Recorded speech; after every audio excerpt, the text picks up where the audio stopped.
वो शुभ घड़ी आ जाए लोगों, बना कर रूप भक्तों का कभी भगवान आ जाए।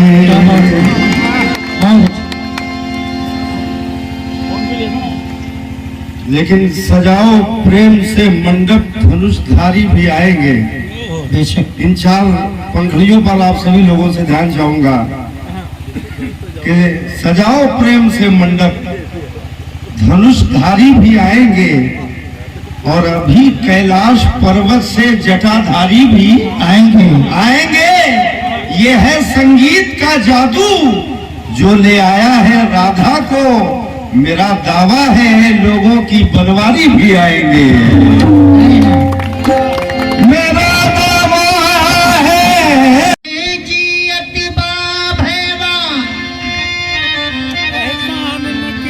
जबुने जियत बा भैवा, एहसान न केहू के माथ उठैबे।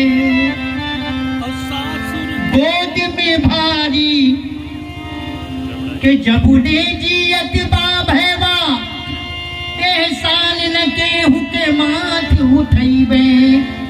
गाढ़े में भारी भरोस हमार, उन्हें छोड़ भड़ा के गोरैबे।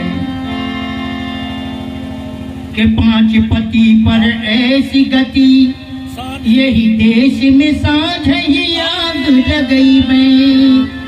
सासुर में सब कायर बा, अब नई हर से फिरना